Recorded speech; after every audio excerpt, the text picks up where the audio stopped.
Recently, I began Foundations of Film, a series devoted to creating a free and ongoing comprehensive source for the study of film. The point of the series is to tackle various individual topics of cinema in full, fleshed-out segments. The first episode of the series was a simple watch list, a collection of 130 or so films in order to develop your basic reference for cinema. Today we're going to continue this opening series by keeping things simple and just watching films again. However, now we're going to add a bit more depth. This is the second video focusing on developing our cinematic reference.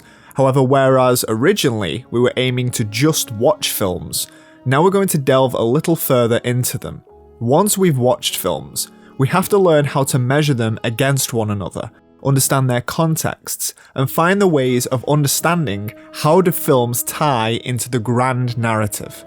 The original watch list was shown chronologically in order to give a basic idea of the developments of cinema, but obviously some films are more complicated than others, some are harder watches. So finishing off our topic of watching films for reference, we're going to examine one more method of crafting this foundational structure that makes up cinema, and that is examining these deepening tiers of complexity, where on the surface we have the easier to watch films. As we move deeper into the medium, we become exposed to the more esoteric and difficult watches. You can treat this as an iceberg video, but we're not using this as a format to describe what things are and make them more and more niche over time, although that will also happen. The goal of this episode is to find out how exactly do we feel as comfortable watching those films that everyone knows, recognizes, and can easily describe and understand, as much as those overtly artistic pieces, the pieces that nobody talks about, those that are misunderstood. How can we get a better understanding of complicated art films? You want to get into film? Then I hope that this is the beginning of that journey for you. And so although we will be going layer by layer, exposing what are undoubtedly lesser known films and instances of films some of you've never heard of, I do hope that you seek them out, though that is not the primary purpose of this episode. The purpose is that we're going to create a hierarchy of layers, ordered by complexity, and find inside those transitions between one layer and another, some connective tissue which binds all of these works together. So this way, the tiers are not separate from one another. Instead, we understand their similarities and can create a gradient of complexity that may assist us in our overall comprehension of film. This is our second and final episode on building our basic filmic reference, as upcoming episodes will delve more into specific techniques of cinema. If you haven't watched the watch list, I recommend you do so and take the time to watch a few you're unfamiliar with. I'm certain that on our Patreon and Discord, we'll be discussing and expanding on what's mentioned here. So if you want to be part of the fantastic community that we're building, please support us. And there, you'll also find the full iceberg with more inclusions. And to expand your scope, or if you just want to get started here, none of the films mentioned in the watch list will be referenced in this video. So let's crack on with it. This is Foundations of Film, the iceberg.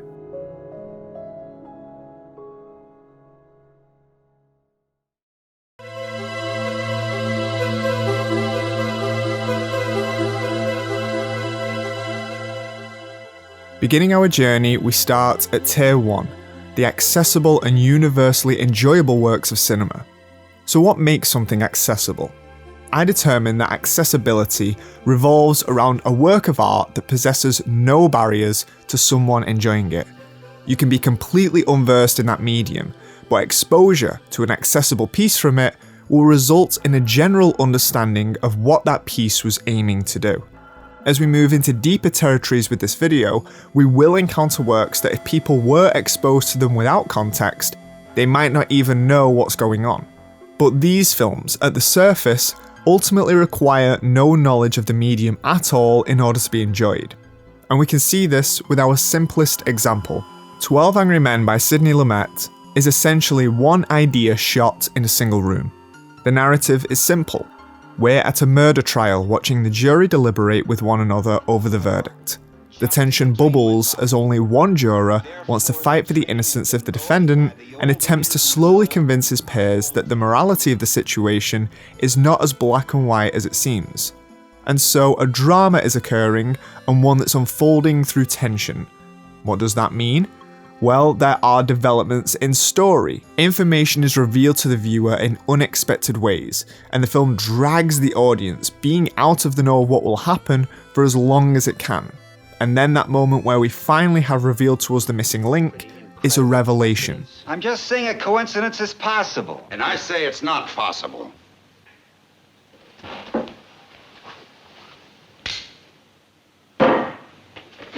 We feel relieved. We discover the story the same way as the characters do. This emotional rousing that we feel, we call catharsis.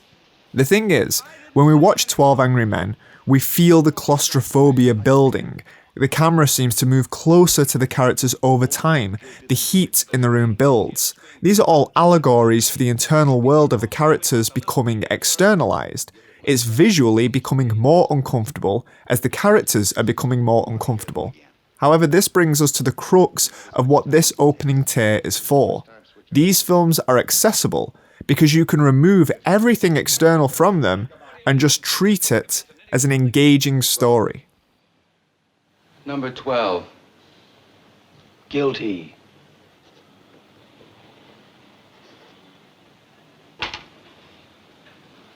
The vote is now 6-6. Film is a collaborative effort, so where the director may be the one to make these decisions, before anything in film can even be materialized, it must always return to the origins of all our storytelling: words.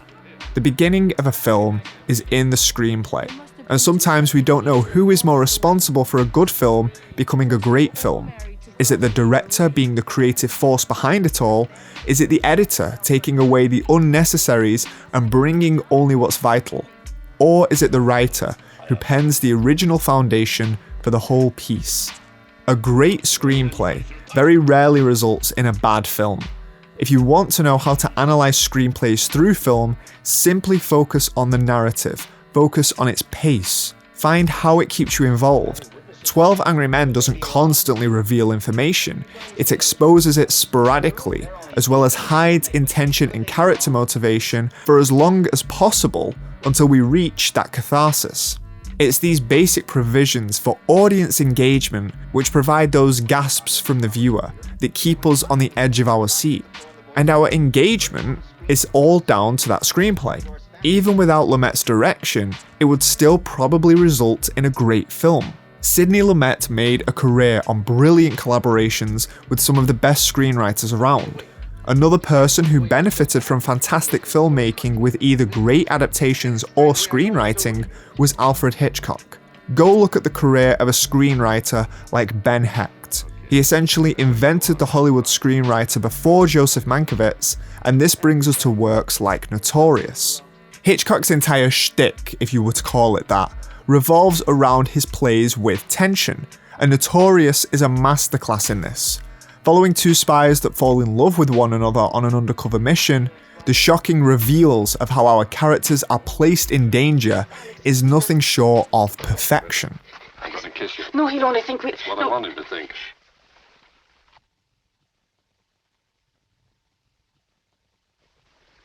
You'd better stay upstairs, Joseph. They may need you. Every line spoken is like a double-edged sword. There's always subtext, and people are working around ways to say what they really mean. The screenplay's economy of language allows Hitchcock's visual storytelling to flourish. There's no excess. Hecht's script exemplifies how a screenplay can be the spine of a film's artistic vision, guiding its tone, its pacing, and being the catalyst for all the film's successes.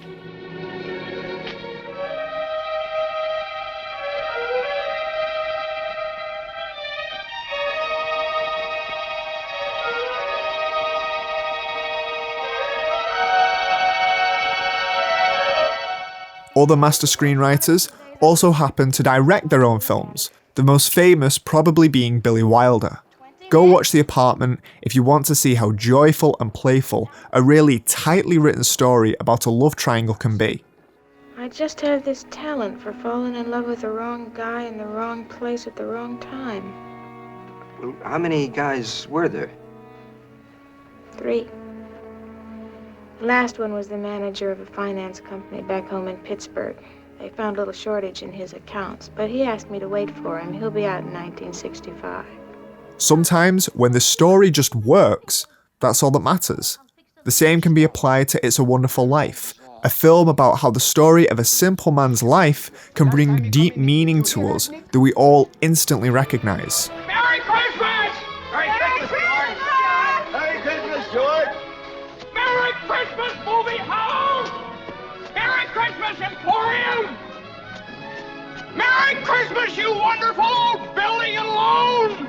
Or if you want something a bit darker, then there's Fargo, a story where Jerry Lundegaard, played by William H. Macy, hires 2 hitmen to kidnap his wife in order to receive a ransom from his rich father-in-law. And everything that can go wrong does. Okay, but you're there in 30 minutes or I find you, Jerry, and I shoot you, and I shoot your fucking wife, and I shoot all your little fucking children, and I shoot them all in the back of their little fucking heads. You got it? Okay, now you stay away from Scotty now. Got it? Okay. It's an exercise in dark comedy that the Coens excel in. But if you want something that's more humourless, then I would encourage you to go back again and look at the work of Sidney Lumet with a piece like Before the Devil Knows You're Dead.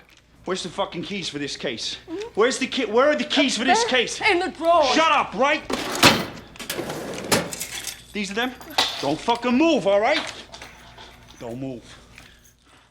The thing is, we can go on forever recommending accessible films, and there's nothing to say that these films are any less artistic than the more niche, esoteric films that will follow. If anything, certain films can benefit from being more accessible to the masses because entertainment is still a vital aspect in our respect and enjoyment of art pieces. Not all of them, but some. And so, rather than simply recommending films, we have to expand on what makes them accessible and what makes them part of the same narrative of the works that seem so out there by comparison. Le Trou, for example, is a film of astonishing precision. It's a prison break film, and it remains resonant by the simplicity of its structure.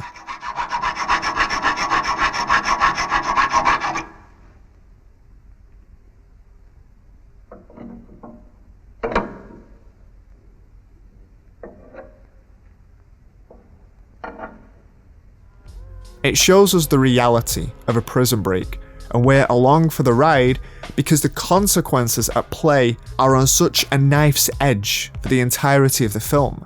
A narrative knife hangs over the head of our protagonists for its duration, and thus it echoes 12 Angry Men, where the confined setting becomes a crucible for the complex dance of personalities clashing and converging. Envoie la marchandise.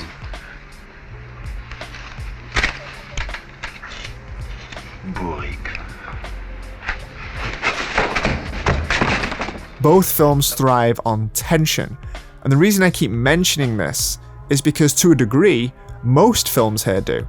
We are drawn to drama, and it requires no effort for us as viewers to become intimately intrigued by it. A great narrative drama often displays a divergence in the plot. One path is where our subjects succeed and we rejoice. The other, they fail and we're devastated. We are after some emotional responses from these works, and they're successful at being accessible because this basic human reaction towards tension and drama is something that they carry with them throughout all of the work. And the thing is, anything can be this level of drama, with this deep investment on behalf of the viewer. A Separation is one of the great films of the 21st century, and is in essence a family drama that plays out like a mystery thriller. When a family whose parents are going through a divorce hire a religious carer to take care of the man's sick father, things happen off screen that we do not see, and the father's symptoms begin degenerating. Money goes missing, and a collection of events happen which may or may not be related. However, in the intimate world of this family, all of these become deeply important moral tests.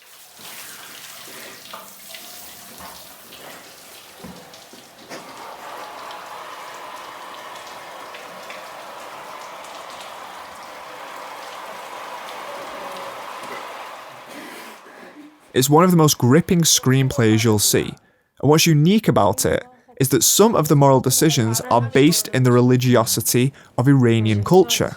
The film is universal in its morals, but it only works in the relative culture that it's based in. خانم شما آدم معتقدی هستین. یه قرآن بیارین قسم بخوریم من باعث افتادن بچه شما شدم. And this is what brings us to the other thread that emerges when we speak of accessible cinema. Although we are drawn to narrative, what truly enhances narrative is character. Because what is it that character brings? What is Thelma and Louise without the focus on character? It's not just that two women are on the run, it's that these two specific women, with these two specific demeanors, are on the run. I finally understand what all the fuss is about now. It's just like a whole nother ball. Oh, darling, I'm so happy for you. That's great. I really am. You finally got laid properly. That's so sweet.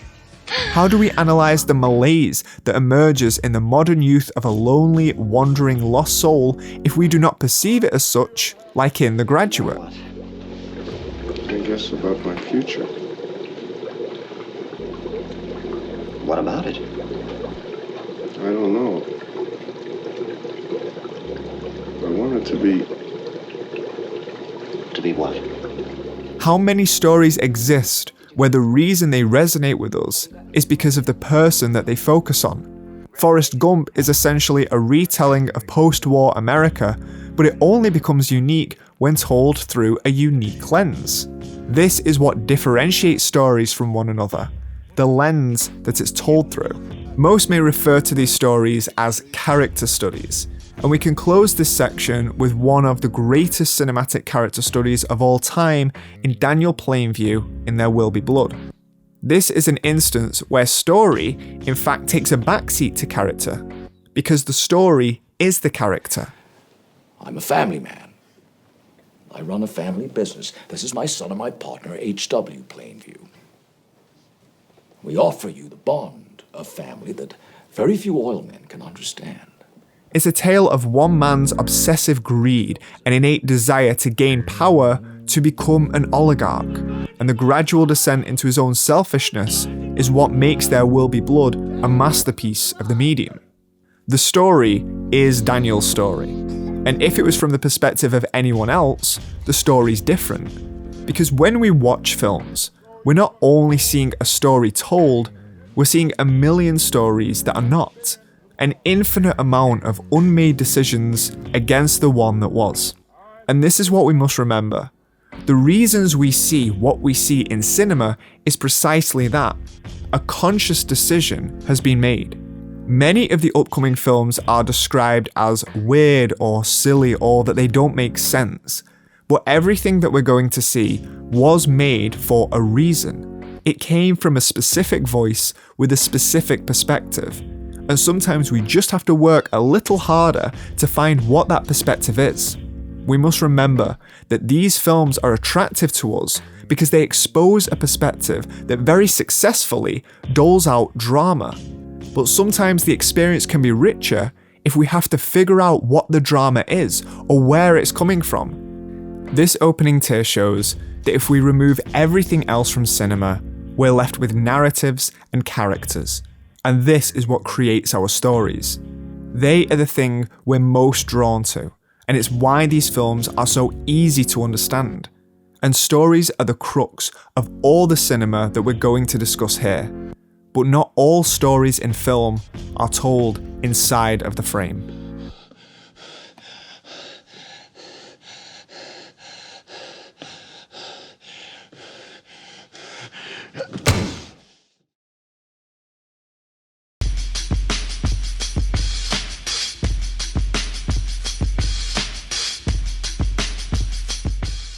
Tier 2 revolves around the auteur.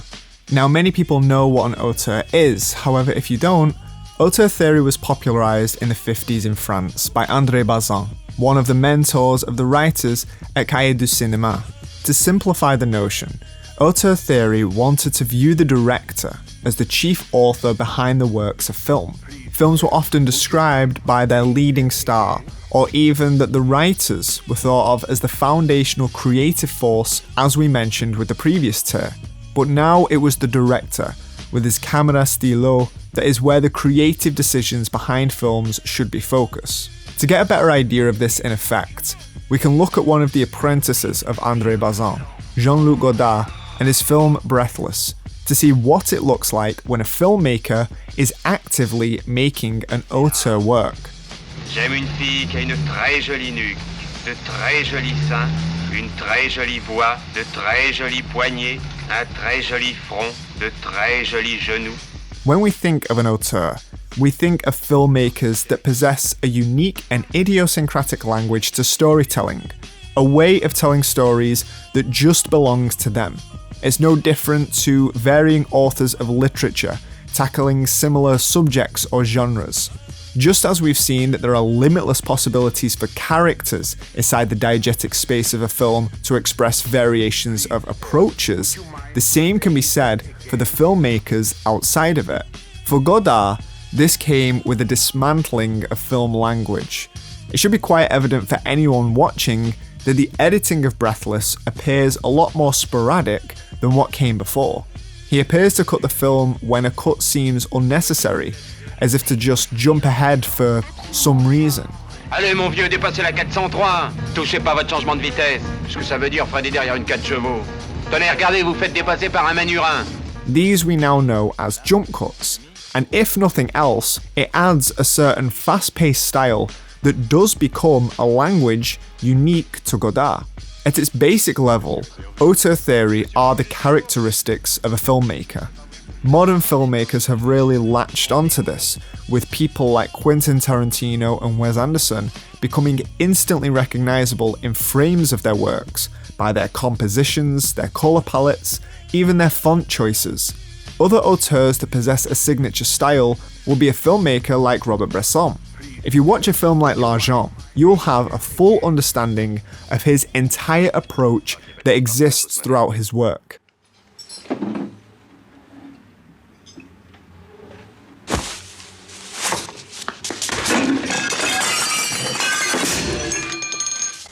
Bresson emphasized solemnity.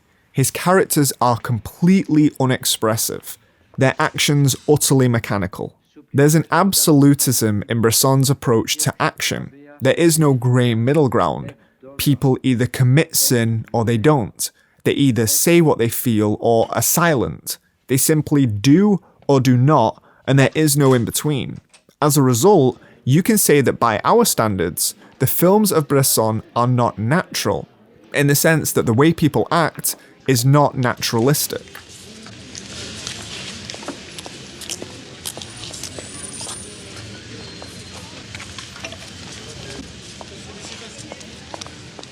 But here, we see that cinema, in order to tell whatever story it wants to, doesn't have to conform to our vision of reality.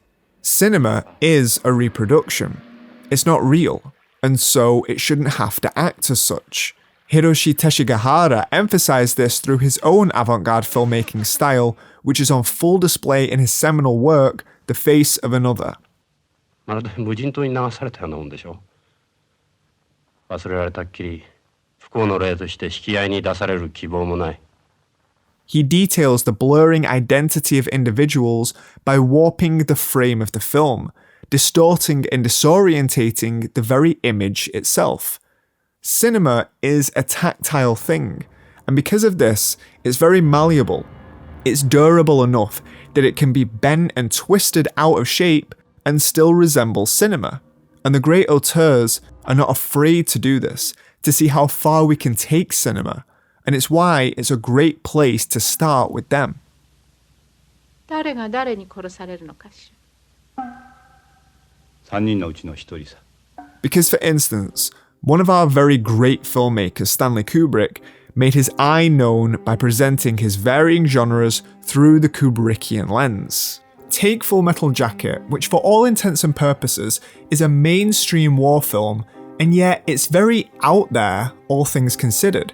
It's not the most accessible film that we've seen. And it's not because of its content. Ultimately, it's a war film wherein we follow Marines through their training before they go to Vietnam. But it's everything outside of that. It's the hypnotic art direction, it's the way it's shot. There's this dreamlike element to it. The dialogue and character interactions are often stilted. The zooms are artificial and over the top. But what would the film be without this? It would be Full Metal Jacket, but not Kubrick's Full Metal Jacket. It would be Jarhead. Because this is also what we want to do when we think of auteur theory. It's the first external element that we want to bring to a film that can enhance its experience. That is asking, who was it that made this? And the thing about auteur theory is that you get a better idea of it by examining entire works of an auteur.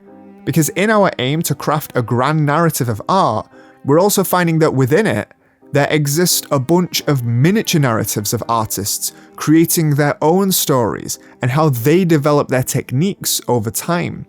Because as we know, Kubrick was loud, big, and shocking.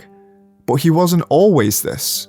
Go back to the beginning of his career, for the first few handful of films, and you may not even see Kubrick at all. It's only once he established that language later that he found exactly how he wanted to make films. And that is also the story that we're seeing on screen. The story of the artist that made it. It's a story that just happens to be told off screen. And this is why when we speak of auteurs, they are also individual and must be examined based on their individual language on top of building what came before. Fellini's Amarcord is the culmination of his entire artistic process up to that point, a carnivalesque tapestry of memories and caricatures from his life to the point that it can only truly be appreciated as an expression of Fellini first and foremost. Ma cosa ha fatto? Cos'è che ha fatto? Cosa ha fatto? Se lo faccio vedere io cosa ha fatto. Cosa ha fatto? It's a film about him, about his experience, and although we can always find something humorous or touching to latch onto, sometimes we must accept the fact that art is also made up of individuals trying to tell their stories their way. And just as we have our mainstream accessible filmmakers whose films can be identified through single shots, the same can be said for our high art directors, with someone like Andrei Tarkovsky crafting transcendental worlds of a deep religious quality.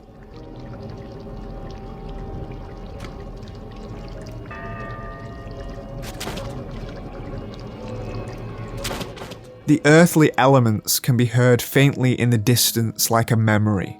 The camera drifts like a dream, and in a film like Mirror, Tarkovsky takes his established film language to tell a story of himself, of his childhood, of the people important within his life. This is an instance that when we move down from the first tier, we can see that not only does film not need to adhere to our reality, it doesn't even need to inhabit our traditional forms of storytelling. Here, there is no narrative. There's not even any characterization. We're just watching materializations of emotions, images, which convey deep feelings beyond our earthly explanations.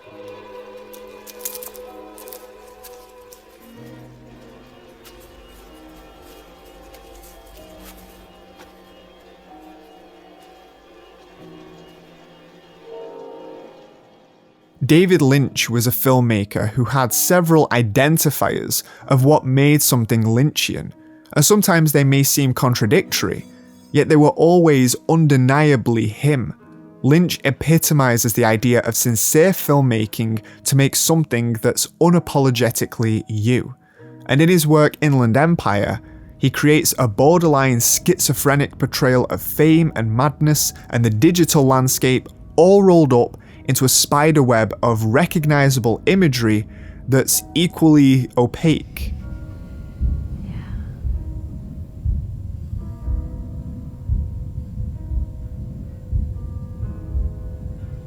I'd let him do anything. We may never be able to grasp the full picture of what Lynch is trying to say, but that's only because he exemplifies what it is to be an auteur. That is to convey messages that are unique to your voice. No one else could tell this story as comprehensively, and thus no one can with absolute certainty fully comprehend such a story in their own being. We watch these works of art the same way we examine the characters that we're so obsessed by. We're looking for new perspectives to challenge our own and to add to our fruitful knowledge of human existence.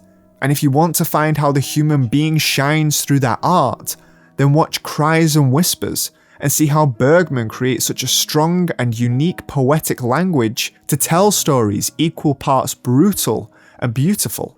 And so, if an auteur is about crafting a unique language, and also about their own personal journeys within the medium, then it would perhaps make the most sense as to why Krzysztof Kieślowski should close this tier and take us into the next.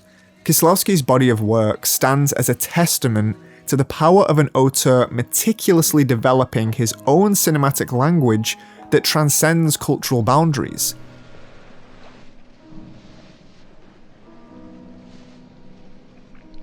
J'ai emprunté les chats du voisin pour qu'il tue la souris. Elle avait fait des petits. His evolution from documentary realism to an abstract, almost metaphysical style reflects an artist deeply committed to refining his own voice rather than adhering to convention. And every unique project of his seemed to require its own language, as though there were a constant need to adapt his own voice. And in the Three Colours trilogy, we see the culmination of this process of the grand narrative of cinema incorporating the multiple miniature narratives within. Over a trilogy of films, Kieślowski crafts a language of symbols, motifs, and colour palettes that are unique to each entry of the trilogy, yet they all still feel like films of his oeuvre.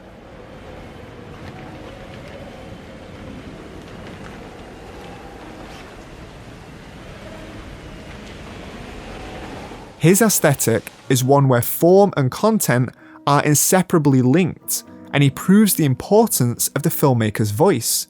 And when we examine that the story of the Three Colours is part of a grand narrative, as well as part of the story as Kieślowski as a developing artist, as well as within a context of independent entries of a trilogy, we begin to see that when we create stories, there are multiple branching paths. We begin to see the complexity that comes with stories. We spoke of stories inhabiting a branching path of two options in Tier 1. However, when we think of these miniature narratives and context of the artists creating these works, we learn that there are multiple branching paths, and the more of those we understand, the greater our comprehension of cinema becomes. Perhaps it is the idea of stories in and of themselves that must be re-examined by us to understand their full complexity.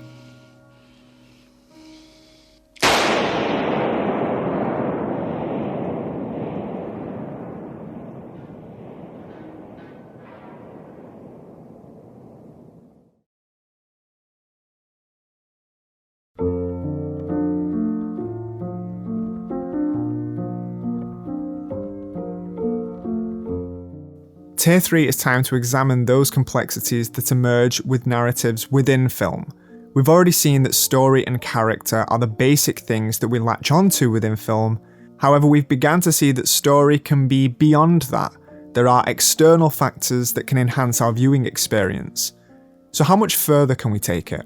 As we see, editing is the tool unique to cinema that allows for a manipulation of space and time. The result is that the most common tactic to manipulate a story through editing is by altering the chronology. We call this non-linear storytelling, and it can be as simple as showing a flashback to putting the narrative together in a completely jumbled fashion for the purposes of revealing selective information to the audience. Maybe cinema's most well-known instance of editing being used to disrupt narrative convention comes in Christopher Nolan's Memento, a terrific experiment where one half of the film is being told chronologically, the other half is being told in reverse, and the film ending in the middle. Sammy had no drive, no reason to make it work. Me? Yeah. I got a reason.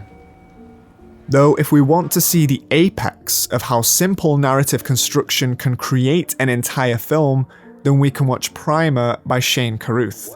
Primer is a time travel story about a device that allows a person to travel back in time to the point when it was switched on. Our protagonists use this as a means of learning about the stock market from that period, from when the device was switched on to the point that they return to the past, and then playing the stocks of that day as such. These create new timelines wherein two of the same person exist in a timeline for a brief period. However, in the reuses of the machine during specific timelines, it creates multiple branches and detours and splits that the structure of the plot becomes so fractured that you realise its possibilities become infinite.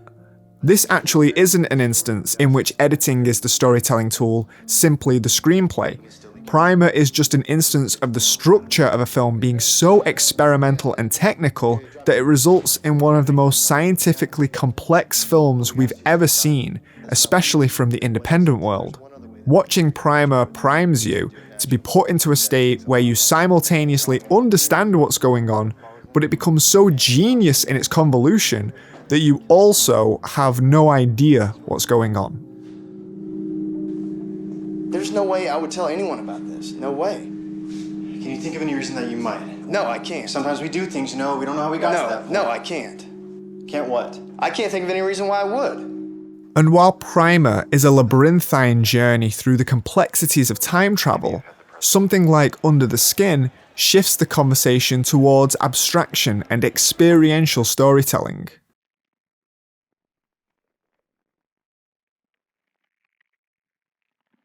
Because this is not a story about intricacies of plot or even structure. It's an exercise in experiential cinema. Filmed with non-actors, sometimes hidden cameras, the audience is forced to interpret what it is that's even occurring in the film. Is there a materiality to what we see? Is what we see completely allegorical? Are some scenes within the film actually real-life people unaware that they're in a film? What does that ultimately do to the experience of cinema when we're forced to ask constantly what it fundamentally is that we're watching? And to examine the zenith of this approach, then we need only look towards symbiopsychotaxoplasm, an experiment by filmmaker William Greaves. The important thing is that I want to make sure that everything that happens on the set, I mean, whether it's off camera or whether it's among the crew or whether it's being shot, thematically, I mean, we should be constantly relating to sexuality. This documentary, if you can call it that, is all about cinematic perspective, about what it is you can really trust on film. Following the making of a short film, there are maybe 3-4 films occurring at the same time. There's the short film being recorded, then there's the documenting of that film, and then the documenting of that. And then there may also be the film that we're watching, a separate documentary created by the filmmakers on set. The whole point is that no one knows what the point of the film is. And the filmmakers end up caught in this frenzy, debating if all of this is some artistic experiment or just a joke on their behalf. We are not trying to take the film away from Bill Greaves. No, but just for 2 hours. Disagree. Well, for 2 hours, all right, but he's got the choice to edit this stuff any way he wants. But then, because the entire thing is being filmed, how do we know that this whole thing isn't planned and that they're all in on it? Like Primer, once you break past the limitations of storytelling in cinema, you see that it's infinite, and all of the possibilities of what can happen can expand outwards forever. The point of this layer is that sometimes stories are intentionally complicated. Sometimes they raise questions without answers, because film is something that we need to think on. It's something given to us that we have to make the decision of what to do with it. And sometimes this results in filmmakers that examine this complexity from within, that the very act of creation is the story itself, and that the abstractions that grow outward from it is the narrative. Thus we have works like Synecdoche, New York by Charlie Kaufman. This semi-autobiographical work shows Caden Cotard played by Philip Seymour Hoffman and his attempt to make his artistic masterpiece. However, as he constantly needs to bring in his personal life in order to make it more truthful, his work breaks beyond the boundary of any reality and becomes this muddled, confused, larger-than-life, all-consuming piece of art which is never-ending, and perhaps never even gets made. You're actually having an affair off set. Culpable, huh? Who told you? It's not good. Not good. Oh, okay. Your actors playing actors. You're in the scene, you're not just filming it. You're in the scene. The commentary on writer-director Charlie Kaufman is that in the exercise of finding the truth in your narrative, you must keep moving outward. Because as we mentioned earlier, film is always a fabrication of reality. And because when you break beyond those boundaries, the possibilities are infinite, the result can be a mess. That's not to say that about the film, however. The film is a masterful examination at the complexities of film narrative through a complex film narrative.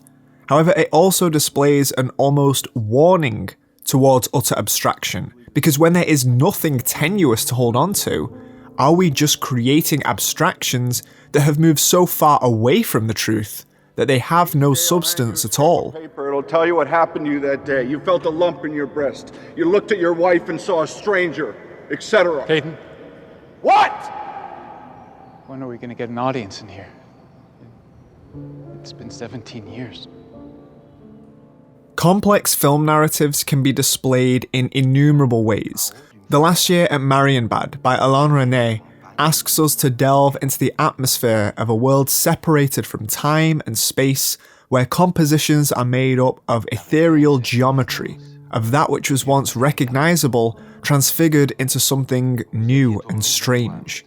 We wander almost aimlessly in an attempt to resolve the internal mystery of our two protagonists, as we question, what ultimately are the stories of our lives?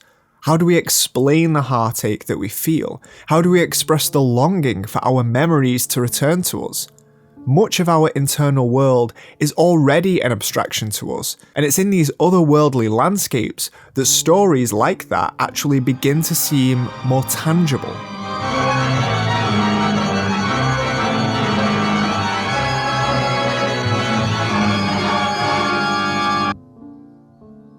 In the film Vitalina Varela, we see the same meanderings towards the hope for purpose. A woman arrives in Lisbon to meet her husband, who's been gone for 40 years, only to find that he died just before she arrived. She wanders these darkened and desolate streets in some quiet prayer to craft the story of his life and who he was. But we know that these emotional stories don't get resolved. We have them ourselves. They're stories that go on forever.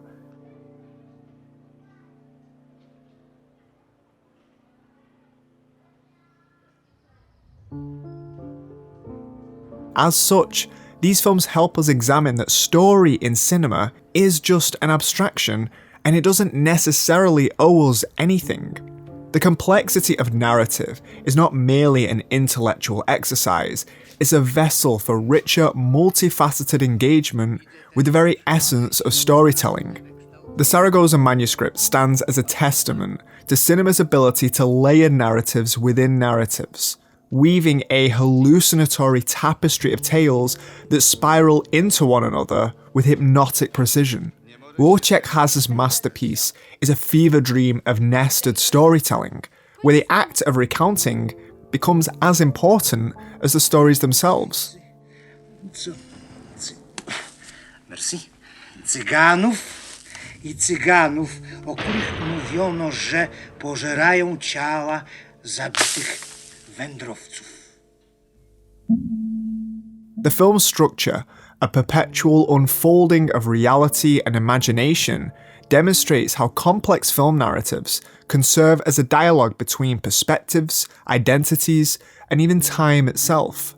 Unlike linear storytelling, which offers us clarity, the Saragossa manuscript thrives on the disorientation of its audience, pulling them into a world where meaning is elusive.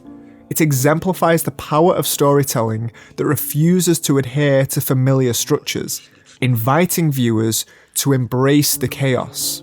Cinematic narratives are not just told through a singular avenue. They're a combination of sound, image, and time, and all of these can be abstracted to any degree to make any kind of story. So when you watch a film that possesses these abstractions, don't just turn yourself off and give up. Attempt to find that anchor. Attempt to find that one part of the film that's trying to converse with you. Watch Funeral Parade of Roses and find how the chaos of this diegetic space works in tandem with the identity of the character. Film is about the sum of its parts, and though we initially focused on story and character, the totality of film is about the interplay of these techniques that ultimately we created. That's not to say that the rules we established are not important, but there is a balance. There is an understanding of the rules and when to break them. And Funeral Parade of Roses may be the best example of that. In order to portray a chaotic, energetic, ever-changing world, the film in its very bones must be that too.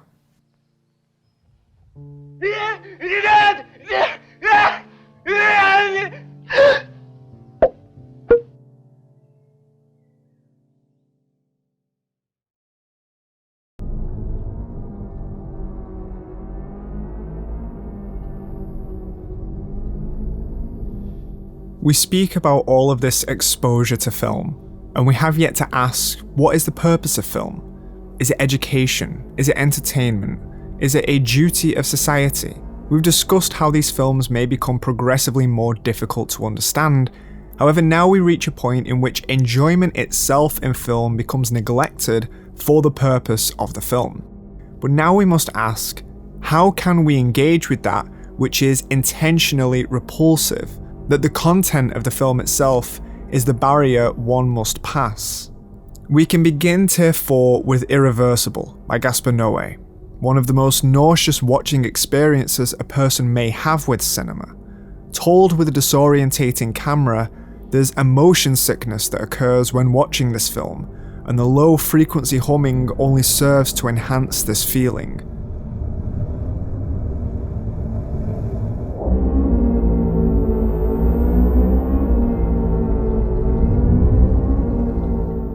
But that's only one element of Irreversible, a film that unflinchingly portrays extreme sex acts, graphic violence, and the most harrowing portrayal of a sexual assault perhaps ever put on film.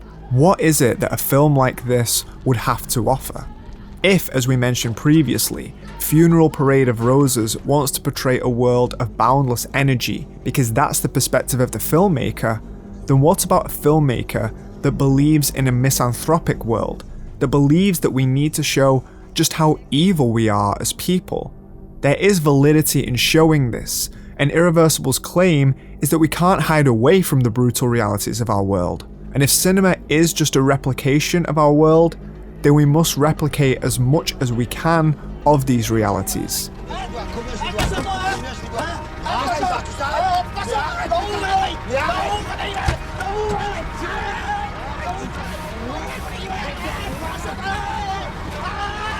There is a branch of extreme cinema. We can think of it as a language in and of itself, almost functioning the same as a kind of genre with iconography and thematics. There's even a movement devoted to it in the new French extremity, which Noé would nestle into, as well as countless other films and filmmakers that deal with the most taboo subjects one can think of. Incest, brutal acts of violence, they're all present within the movement. However, extreme cinema walks a fine line, because there are innumerable films that could be placed in here solely for their extreme content. The array of torture porn and edgy cinema that's emerged over the years probably at this point outweighs those with deep artistic merit, which is why when examining extreme cinema, we must deeply question what it is that every individual film offers, and we must curate these films as we do every other branch of cinema. Michael Haneke, for example, is perhaps the filmmaker of the contemporary era whose presence is most auxiliary to the new French extremity. His work not only examines violence, but the system that creates violence and diagnoses it. Akin to the self-referential approach of Synecdoche, New York, Funny Games is a film where a house invasion takes place and an unnecessary psychological and physical torture is enacted on a family. Sie wetten mit uns, dass sie morgen 9 noch leben, wir mit ihnen, dass sie tot sind, okay?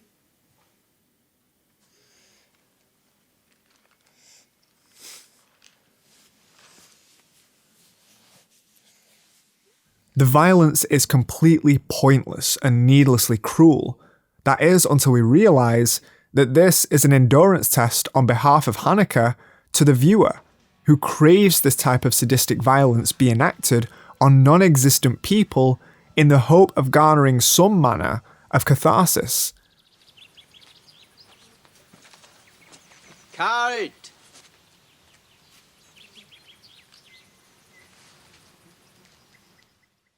Again, this is the nature of violence when not curated, when celebrated as a normalcy of the medium.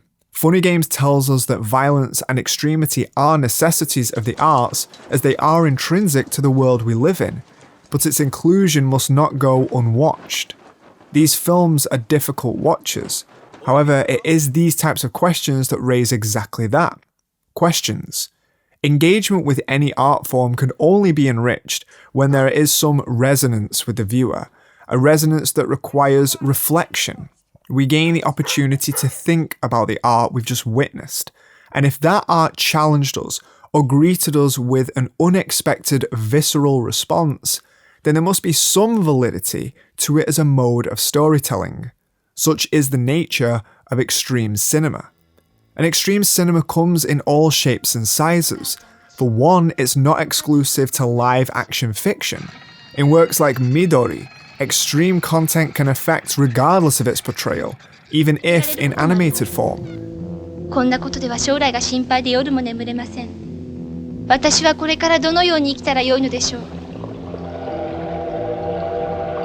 Telling the story of a young girl adopted by a travelling circus results again in a tale of disgust, of monsters living on the fringe of society.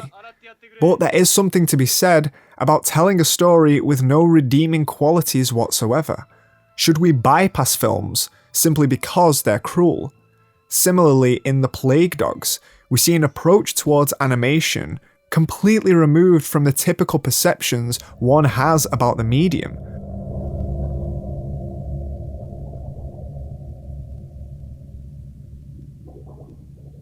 Now, Steve. Following animals that are experimented on, a pair of dogs having escaped from a facility are constantly on the run to find their own freedom. The resulting journey is a brutal and heart-wrenching look at mankind's indifference towards the suffering of others. It is in many ways a hopeless film, and in regards to its stature as an animated film, it completely goes against all expectations of what one would expect such a film to be. But it's stories like these that are important, and their extreme content should never be glossed over. It should be thought deeply upon and reflected as to not only why it affects us, but what it possesses that's vital to our understanding of the medium, and thus of our own lives. We won't need food when we're dead. Or names, for that matter. God. I wonder who the buzzers like best. You or me? There are instances in which the stories of film puts us in positions that we really don't want to be in. We try to ignore these perspectives even though they exist. Angst is a relentless plunge into the depths of the human psyche, illustrating the harrowing potential of extreme cinema to confront audiences with terror for nothing more than the sake of terror. A serial killer is released from prison as we witness his rampage and incessant urge to kill once more.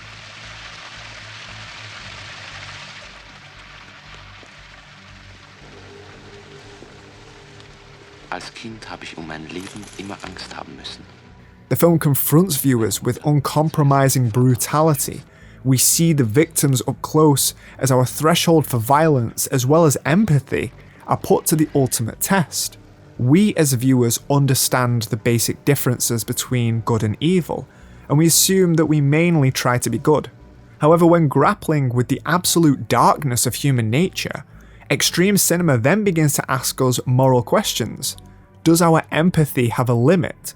Are there certain absolutes which we simply cannot abide? And it's these questions that I want to return to for a moment, as these are the reasons we watch cinema, and these are the reasons we watch complex cinema.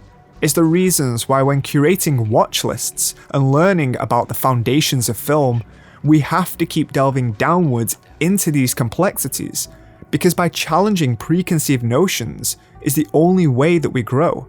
And sometimes the most difficult watches are the most rewarding. Lilia Forever is a film that deals with the harrowing circumstances surrounding human trafficking, shown from the perspective of the victim in uncomfortable first-person points of view. It's a film that reminds us the uncomfortable truths that film is a reproduction of reality, and sometimes we encounter realities that are too awful to bear. Hur var det i skolan idag? Как я тебя ненавижу. Can you please be quiet? Sit down and read a book. Do your homework, all right? Думаешь, я твоя собственность? Stop that. Я не твоя собственность. No talking, I've told you. Abel Ferreira's Bad Lieutenant follows Harvey Keitel playing the most irredeemable figure a person could imagine, and yet places him on the path of possible redemption. Don't you want this crime revenged?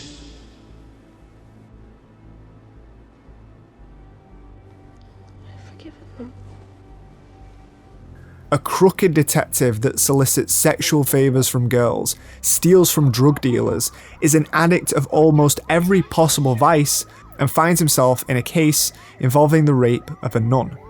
The content is as extreme as one could get from the perspective of the last person in the world we would want to see. But if the greatest art exalts the human being, then is there any reason as to why cinema that begins at such an extreme premise couldn't do the same? That's him. It's him. Arrest him. How much do they take? Him. How much do they take? $500. But to show that extreme cinema revolves not only around the most repellent themes to tell their stories, look at Visitor Q and the plethora of Takashi Miike's work. A film about the arrival of a stranger in a home where the most taboo and unspeakable acts imagined occur, but ultimately none of them are taken seriously. It's all rather funny. My tongue!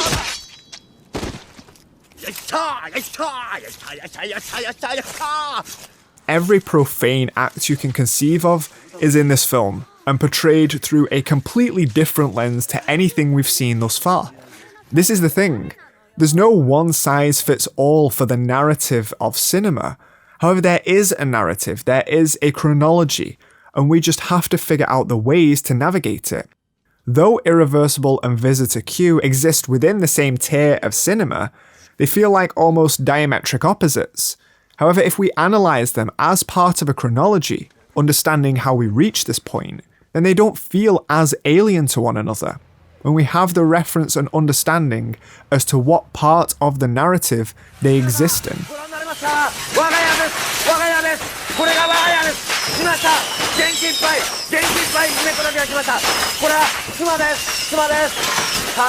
And so to close off the tier, I think the appropriate segue would be Hard to Be a God. Hard to Be a God is a sci-fi, borderline historic film where we are on another planet. However, the planet has not gone through any kind of Renaissance period, and thus is perpetually trapped in the Middle Ages. The result is a swamp film, a film that feels wet all over, a film that, even if it was shot in colour, it would probably look the same as it does now in black and white. In the film, anybody considered to be an intellectual is immediately executed, leaving us in the state of limbo, where the current state of the world is, as it always will be, stagnant. The kind of discomfort on display here is a different one. It's one that disagrees with us on a human level. It's not one of disgust or revulsion, but more uncanny fear. the indescribable and sometimes irrational fears that we possess that don't exist in our realities, yet they're perhaps the grandest monsters within our psyche. And films like Hard to Be a God exemplify this. The story, our reaction, is that we're trapped in an inescapable world, and for the time we're together with the film, that is what our experience is. We must always remember that cinema is a medium that communicates with us through a language that we feel. Whatever it is that wants to communicate must only be reciprocated by us, inside of us. And Hard to Be a God is a prime example of film communicating through that feeling. What if I feel like this forever?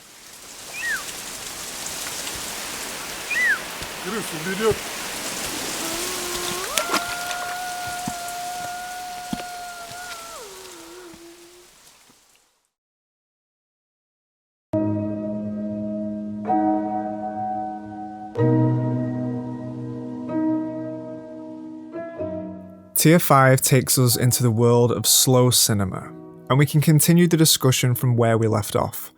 Our aim in this episode is to traverse through the various complexities of cinematic storytelling.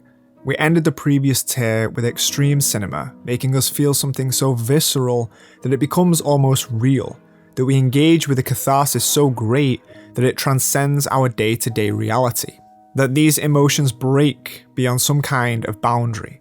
But what if those great emotions were dealt with on an even more transcendental level? That the level of which cinema were to communicate with us began to abstract so much that they were communicating to us on an almost spiritual level, that it was finding truths embedded in no individual, but in the totality of the human experience. This brings us to slow cinema, and we can begin examining it with Lav Diaz's Evolution of a Filipino Family.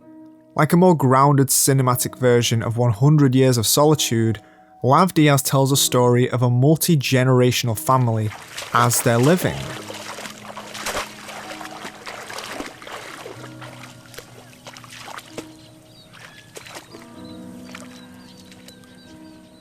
They aren't going anywhere, there is no narrative drive that's propelling the characters, and yet lifelong decisions are made within these simple moments. What career they will have for the rest of their lives is almost bestowed upon them by the elders, and the quiet and content resignment that this will be their unchanging existence. At over 10 hours in length, Lav Diaz challenged what it is that we need to experience to fully inhabit a character's arc. Should the arc of a human being be restricted to a 2-hour runtime of climax denouement? Perhaps we can also learn to be patient with cinema, and in these films, that concept is taken to its most extreme end.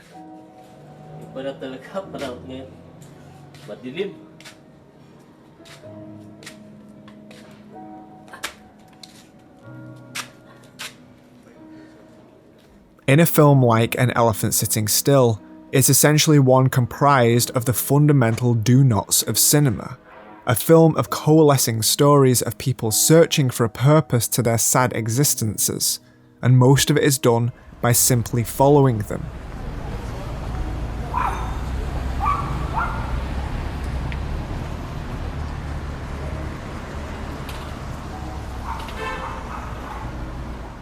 Tracking shots interlace the scenes of narrative forward motion. However, it's works like this that remind us, if a character is a foundational facet to understanding art, shouldn't we be capturing those moments in which the character must reflect? When you encounter an equilibrium shifting moment in your life, it remains with you, sometimes moments after, sometimes it never leaves, and you analyze it and relive what may have been different. In slow cinema, it's sequences like this in which we're given a chance to reflect on what life is made up of in its entirety. Our characters face personal dramas that are deeply impactful, yet that's not what their lives are made up of. The majority is made up of living in the consequences of those actions. 学校的副主任对我非常好，非常好，比我在家里要舒服多了。Documentary work can sometimes be the best way of displaying these lifelong truths. Filmmaker Wang Bing crafts extremely long documentaries that span over several years. In Dead Souls, which was shot over 10 years, he interviews and discovers the lives of the survivors of China's re-education camps. The film is comprised almost entirely of interviews, and he doesn't edit them. The people speak of their experiences, and we see the abundance of humanity that persists in every human being.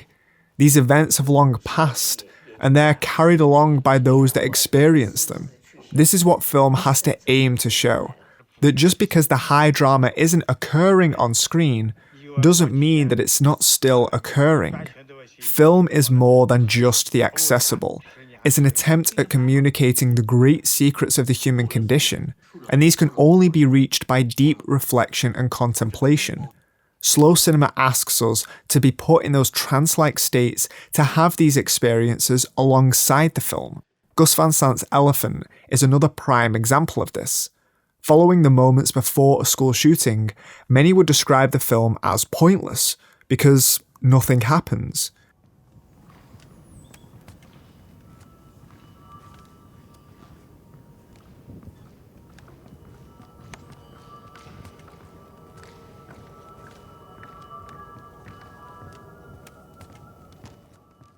We're prone to film narrative displaying cause and effect. These are the most consistent factors in the earliest tier of films mentioned. However, if we aim to display an interconnected, almost immaterial world, then we need to be able to see a world operate as such. Nothing happens, but not really. Could you see the events unfolding with clarity prior to catastrophic moments? Hey, what are you guys doing? Just get the fuck out, they'll come back. Maybe shit's going down. Winter Sleep by Nuri Bilge Ceylan exists in a similar vein, where simple interpersonal relationships slowly unfold as well as seemingly explode out of nowhere. A wealthy man runs a hotel in Cappadocia, while his neighbours don't enjoy the luxurious life that he has. The angst between the dueling forces feels present, but so vaporous, and an incredible scene between our protagonist and his sister unfolds essentially in real time. Gözyaşı dökmemiş. Hatta bir gün bile mezarlarını ziyaret etmemiş birinin maneviyattan bahsetmesini samimi bulmuyorum ben. Around a 20-minute conversation between the two slowly turns into an argument, and we as an audience see how drama really unfolds in real life, essentially from nowhere. The lonely voice of man marks the quiet emergence of a cinematic language that would come to define Alexander Sokurov's career. It can be seen as the natural successor to the work of Andrei Tarkovsky, meditating on longing. Its sparse narrative unfolds with a hypnotic deliberation that rejects traditional pacing.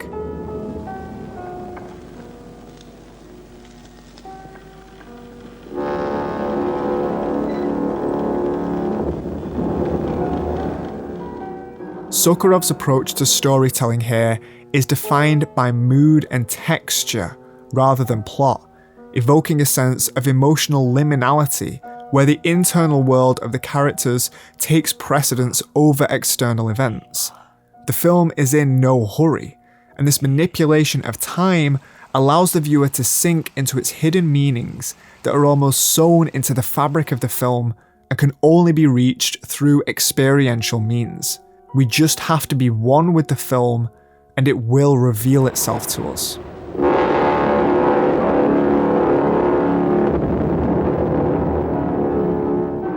But slow cinema can almost only be concluded with the final film of Bellatar's career in The Turin Horse. Here, Tar refines the principles of the form to their purest essence, stripping down cinema to a minimalism that feels like the inevitable end point of all cinema.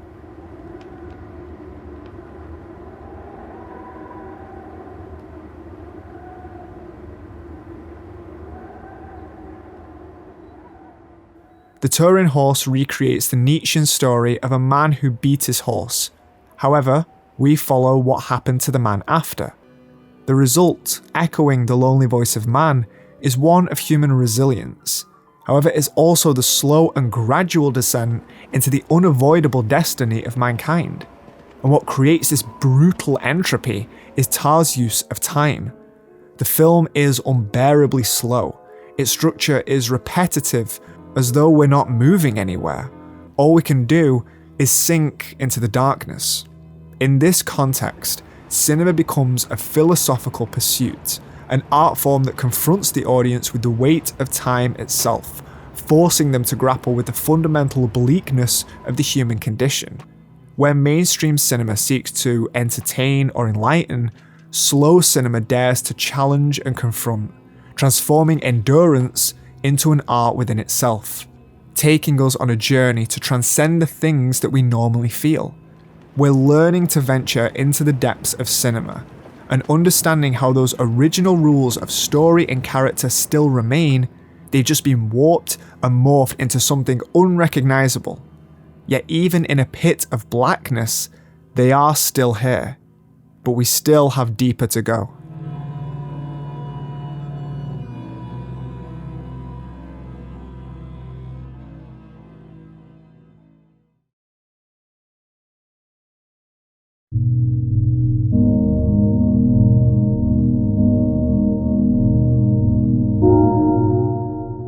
Which brings us to tier 6. If we can accept the fact that cinematic narrative comes in all shapes and sizes, that external context of the auteur can be taken into consideration when watching a film, when films sometimes actively seek to put us in a state of discomfort, then what about the rule breakers? Every medium has rule breakers. Popular culture is essentially made up of nothing but people who sought something different. So what happens when these rules don't apply, or at the very least, the rules that have been established are actively disregarded from something new? Let's begin with Dogville by Lars von Trier. The film takes place on a completely deconstructed set that's supposed to be a small American town of the early 20th century. We would see this type of staging in Brechtian theatre. However, nothing is breaking the rules of what we anticipate there with this kind of staging. We know that theatre actors are inhabiting the space we are also inhabiting, and so our disbelief is suspended to a very specific form of acting. However, cinema has the luxury of being able to present itself however it wants. So why would it choose this? What's the benefit of cinema having on full display its complete artifice? Most of the buildings were pretty wretched. More like shacks, frankly. The house in which Tom lived was the best, though, and in good times might almost have passed for presentable. Well, in regards to the narrative we're attempting to craft, it's probably beneficial to remind ourselves that cinema is very malleable. We've already come so far from the original tier. However, let's compare it back to 12 Angry Men. Imagine the same exact film, however all the props are non-existent. Does that diminish the film that much? Probably not. Even though there is a salient, glaring difference in the modes that these two films present themselves as, there's ultimately not that much difference between the two outside of this mode of presentation. We're simply learning that the rules that cinema abides by are rules, because when they aren't obeyed, they're noticed, as we see here with Dogville. But the rules are man-made. So can we establish a new film language, new rules, on top of the previous ones if we deconstruct that which already exists? A warning that somebody was approaching via Canyon Road from Georgetown. For the first time in living memory, law enforcers had come to Dogville.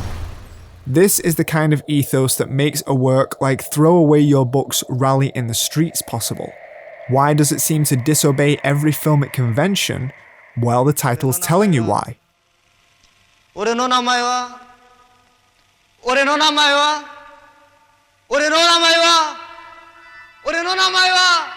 The film is aware it exists in an independent medium that only a select few will ever engage with, so why abide by the rules set by those that wouldn't even consider the work to begin with? Certain art pieces require a punk mentality, and this is exactly that. Reject the emptiness that comes with conformity, address your audience directly, throw in all the ideas you have, and eventually, coherence will emerge at the sum of the entire piece. Not everything requires perfection all the time.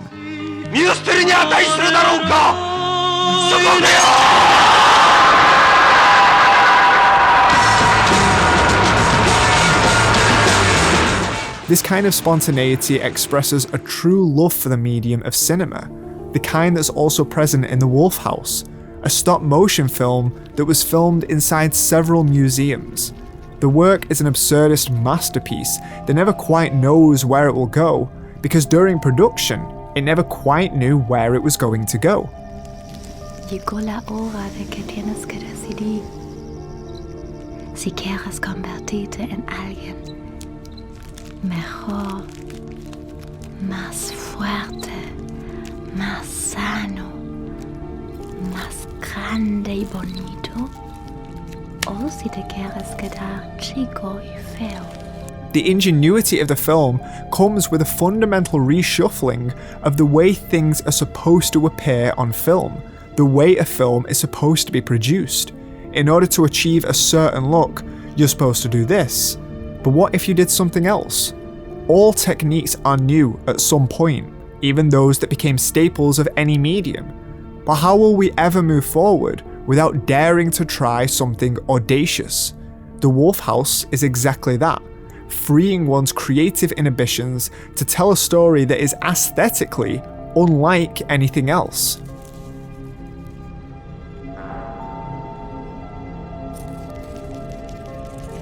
Ya no puedo respirar muy bien. Siento que estoy muy agobiada. And if we want to explain, well, what's the point of learning about cinema if we just reach a point where we say there are no rules? Well, it's not that there are no rules, it's how can we bend the rules in a clever way. The best explanation of this comes in Orson Welles' F for Fake, a documentary, fiction, magic trick film, exposing the fallacy of art, that it all lies in our perceptions. Ladies and gentlemen, by way of introduction, this is a film about trickery and fraud, about lies. Tell it by the fireside or in the marketplace or in a movie. All of art is a fabrication. It goes through a giant system before it reaches your eyes for consumption. The artist must think about what you will think about what they just made and find ways to manipulate its presentation to you so that you may perceive it one way or another. Like branded clothing whose name automatically gives it a prestige, so must an artist do certain things for their art to be considered part of the higher variety. And so these rules, part of a canon, have been manipulated over time and will continue to be so. Films can never be looked at inside a vacuum. They're part of an ever-changing system which seeks to portray the most abstract ideas to people, and yet ideas are endless. But films end. F for Fake is just that. A film whose basic premise is that in the search for truth, it becomes almost an impossibility to know everything. They have much in common. One of them is talent. Well, let's start again. Patch this film together. We'll try to patch together Elmir's version of this story. F for Fake is not only fascinating for its transgression of content, but also of structure.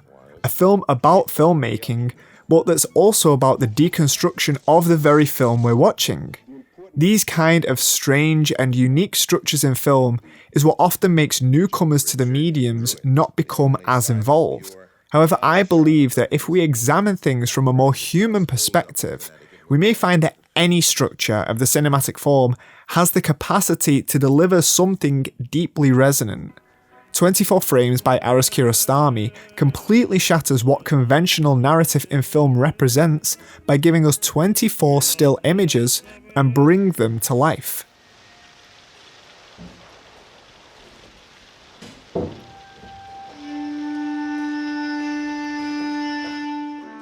It's in works like this that we have to ask ourselves about what emerges in these meditative passages of time, where the illusion of reality within the cinematic frame completely collapses. Kiarostami here abandons narrative altogether, whereas Pictures of the Old World by Dusan Hanek delves into the fragmented realities of isolated individuals in rural Slovakia.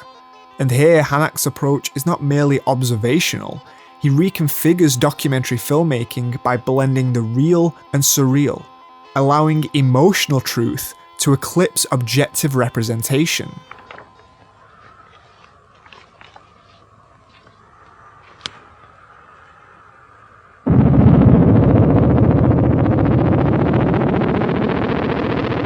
We see in both of these films an exploration of the dichotomy between two worlds of the reality we live and the poetry we experience.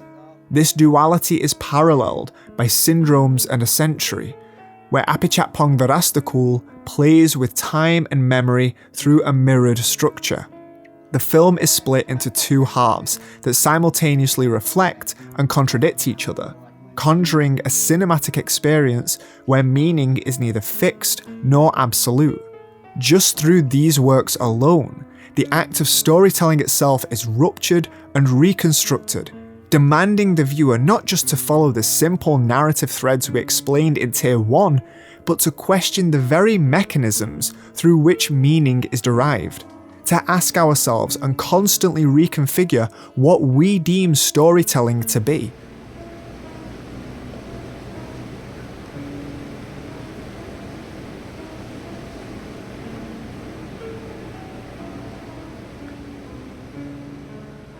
Each film here presents itself as an exploration of the boundaries of cinema's potential by dismantling its core structures. But the art of filmmaking is not something that's exclusive to the big studios and the giant systems that are so out of reach to the average person. If you have a camera and shoot something, to some degree, you're engaging in the act of filmmaking. You're creating a record of how the world is captured through your lens. What exactly is it that you see? Filmmaker Jonas Mekas has crafted almost a genre in and of itself with his diary films. Watching reminiscences of a journey to Lithuania, we see very personal footage of the filmmaker returning to his hometown and his reflections on the experience.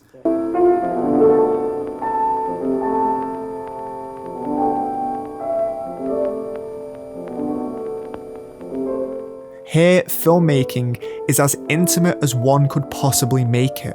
We all have home movies and videos that could tell a fragment of the story of our lives. So why would this be excluded from the art of filmmaking? Can any piece of film be restructured to fit into the canon of the medium? Watching the work of Jonas Mekas, I'm inclined to agree. Imagine if all of the footage of your life was available in front of you. I'm certain that you would be able to find some deep meaning that ties together all the abstract moments. The documentary Tarnation is an example of this. It's an autobiography in the shape of a film, presenting us with the story of its author through 2 decades of footage of his life with his mentally ill mother.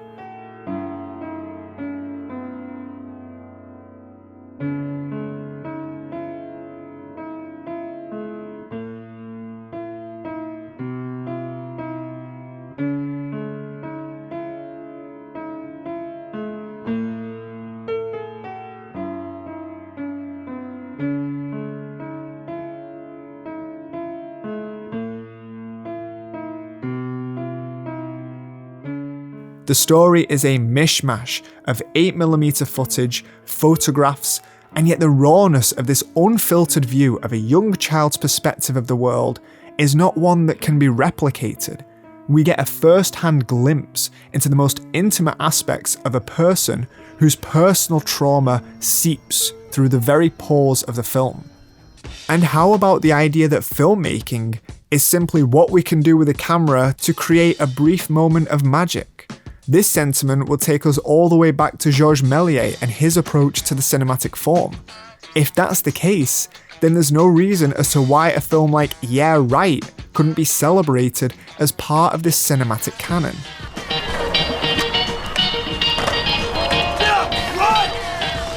A celebration of subcultures in the most creative way possible. taking the idea of skate videos and bringing a cool factor that inhabits the very culture, super slow motion, camera trickery, all to create something unique. We should celebrate film as an art in all forms that it appears, for it's these techniques, completely removed from all inhibitions, that we may find some of the most creative elements of cinema at play. And we conclude cinema collapsing in on itself with A Visitor to a Museum by Konstantin Lupushansky.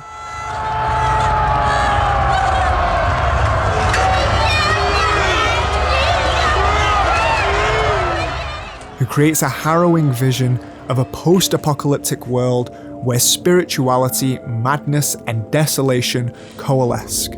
Its narrative is fragmented, bleak, and oppressive, challenging the viewer's perception of coherence and meaning. And I could explain what occurs and its reasoning. However, I think that we've reached deep enough within the story of cinema to understand that some things perhaps should not be explained. This is a world where the atmosphere will tell its story. It's clearly one of despair, and everything that we see serves that grand structure that Lopushansky has set up for us. Film language in films such as this is not one to be dissected. Perhaps this can be done after an intimate experience with it, but we've reached deep enough in cinema that the interplay of sound, images, and time is what cinema is. Sometimes you don't need any great understanding. It is what it is, and we can see that very clearly. And this is why, as we approach the finale of our journey, we can never forget that our relationship with art is often about instinct. It's made by people, for people, and so it's the soul of a person which understands it better than anything else.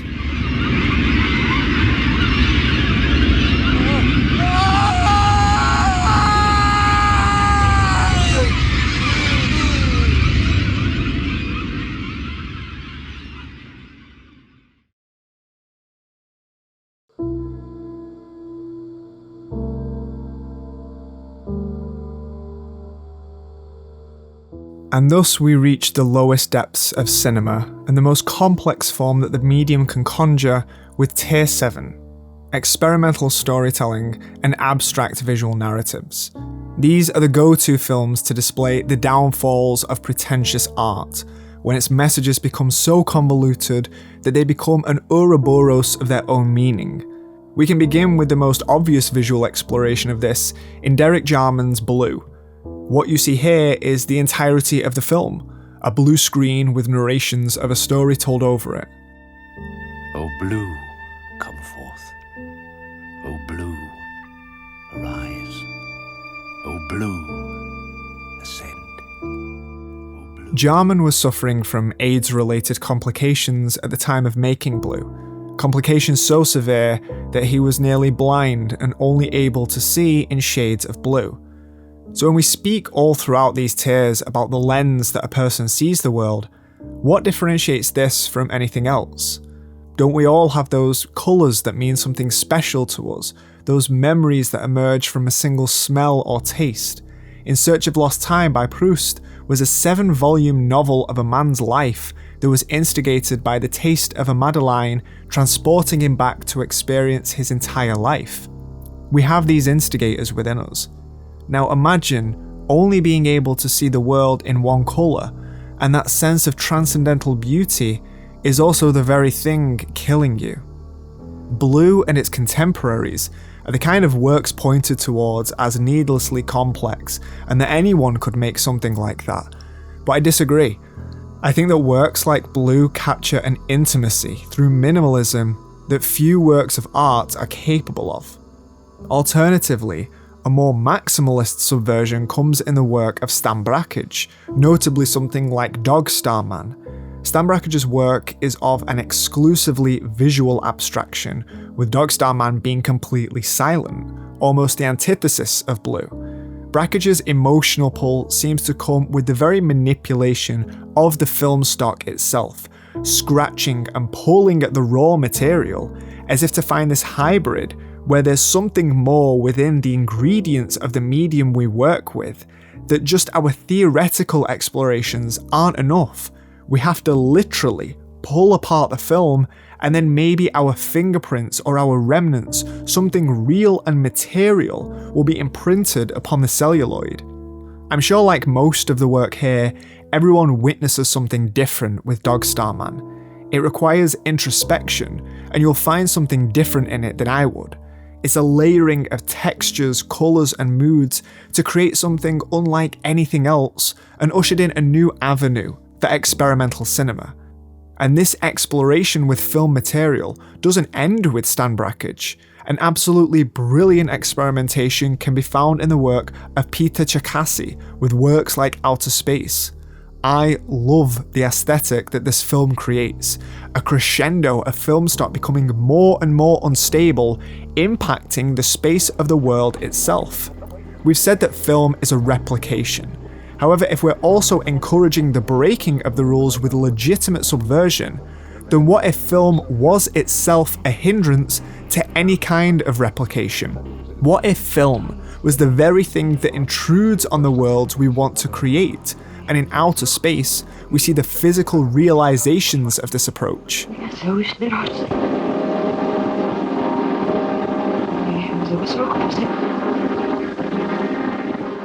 These visual narratives cannot be contained by storytelling as we've defined it so far, and yet there's still this thread that can guide us all the way back to the beginning. By simply understanding the necessity for breaking rules, how the techniques of cinema can be used in their most extreme lenses, and understanding that all stories can be reduced to some kind of human resonance, there's ultimately not that much difference. We're simply forsaking structured narratives in favour of pure sensory immersion. Kenneth Anger's inauguration of the Pleasure Dome stands as one of the definitive works of experimental cinema, revelling in occult mysticism and ritualistic imagery. Anger, a pioneer of avant-garde film, layers his frames with opulent superimpositions, cascading colours and fragmented compositions, constructing a cinematic incantation that's more akin to a fever dream than a traditional narrative. What makes Pleasure Dome so significant within the realm of abstract visual narratives is its ability to dispense with linear coherence entirely. Instead, it orchestrates an assault of psychedelic iconography that entrances and distorts perception. Its influence is evident in the experimental film tradition, setting a precedent for abstraction as a legitimate form of cinematic expression rather than a deviation from it. Elias Merhige is probably most well known for his cult film enigma Begotten.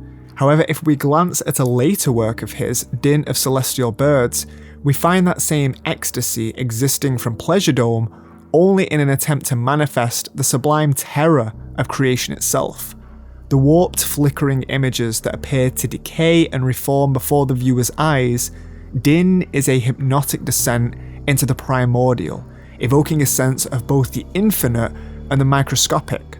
What seems to tie the films of this tier is one whose tapestries of colours and abstractions appear to overwhelm the viewer, as though the techniques of the extreme cinema is not enough, as though cinema itself is not enough, and its boundaries have yet to be fully traversed. And this is no new approach to cinema. Cinema, since its very inception, has sought to break free from the human spectacle to be a new form of communication, which is what it is. Take Entr'acte, for example. Just one of the many works of the Dadaist movement in cinema is composed of images and forms of editing that would still be perceived as experimental by today's standards. Why? Because cinema is a language that we're still trying to decode. It's not the form of communication that we use. Music is abstract. It's just the arrangement of sounds. Some can be so different from one another. However, we accept that abstraction and allow ourselves to be moved by it. The same should be granted towards cinema as a way to move us. It just so happens that the mood of Entr'acte is one of absurdism and confusion. And perhaps the most radically abstract of all these films is Jack Chambers' The Heart of London, a film that takes everything that we've mentioned throughout these tiers into a coalescence of documentary footage, home movies, and abstract imagery into a dense, haunting meditation on life, death, and the passage of time. The Heart of London seems to be the same kind of poetry that emerges in a film like The Colour of Pomegranates, an attempt to make a visual poem through the brief glimpses of recognisable imagery tied together in some ethereal, emotional force. The construction of the film feels in one part completely chaotic, and in another, completely methodical, and the result is this abstract elegy towards all of life itself. These films exemplify the boundless possibilities of abstract visual narratives. Each of them demonstrates that cinema does not require plot or even conventional structure to be powerful. It doesn't mean that this is the end goal for all of cinema. However, it should give us an idea of how cinema can become this complex and intricate, and ultimately still not be that far away from that surface level that we began with. We're still finding new ways to tell a story.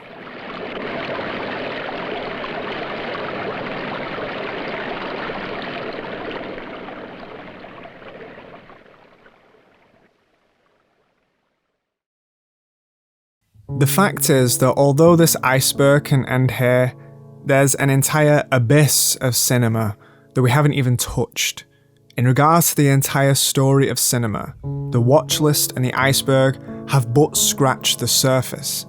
Even if we were to continue exploring how much further cinema could go, we could point towards Wavelength by Michael Snow, featuring a single zoom onto a painting in a wall as a frequency grows higher and higher.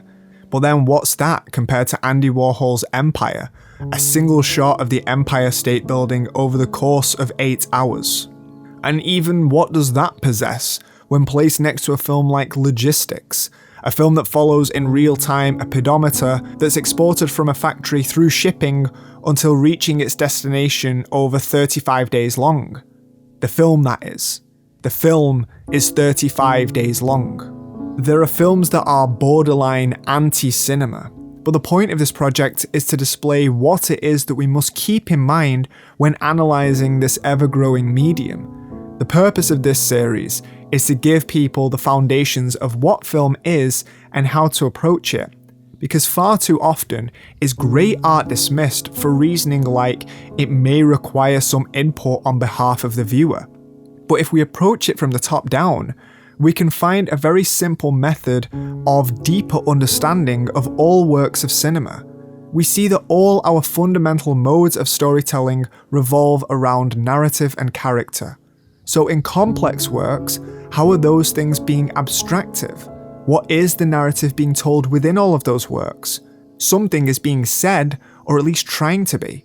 Then we need contexts. Art isn't made in a vacuum as much as we would like it to be. So who's the person that made it? Perhaps knowing them can elucidate what they're trying to say. Or perhaps we can get a glimpse into their process as it's developed over time. And then when we know this, what about that narrative? How is it being expressed to us? Is it attempting to being intentionally convoluted? What purpose would that have? Confusion and mystery is a part of life that we accept. Perhaps this should also be true within our art. There's discomfort within art, so we should embrace that and know that some art seeks for us to experience that in its most extreme forms. Art is still comprised of our emotional reactions. We can't hide behind what we don't want to feel if we want art to be a true exploration of the human condition. And if we can accept that, then what about the deepest, most transcendental feelings we encounter, the almost otherworldly connections we feel to all of humanity? Perhaps cinema requires us to constantly reflect, to find meaning even in moments of absolute meaninglessness, as we do in our own lives, even if we often come up short. And no matter how much we attempt to define something, all it takes is one person with a completely new approach that we've never even envisioned to restructure the entire system. Because human beings are complex, and we can never anticipate everything that they will do, especially when cinema is built upon the individual lenses of artists. Sometimes they need to do something completely new, just to see where it may take us. And so after that, one must be willing to see the absolute abstraction of the visual form, but with the ability to trace it all the way back to the beginning. This is just a story being told, one with context. A person made this, maybe a rule breaker, one that wanted me to think, one that wanted me to feel. And for every great piece of art that exists, the same approach remains. Film is part of a grand narrative, and there are an infinite amount of narratives that we can craft. I'm a firm believer that all great art still shines through no matter how complex it may or may not be. But we cannot refute and shut out the great art simply because of its different approach. This isn't a call to say that all that is more complicated is better. It's simply a call to say that we must understand all aspects of art in order to curate them. So when Ambiance, the 720-hour film, was screened once and never shown again, the remnants of the film still remain. And when we watch them, we can recognise what part of the cinematic narrative it resides in, and we can watch it like we can any other film, and at the very least, understand it.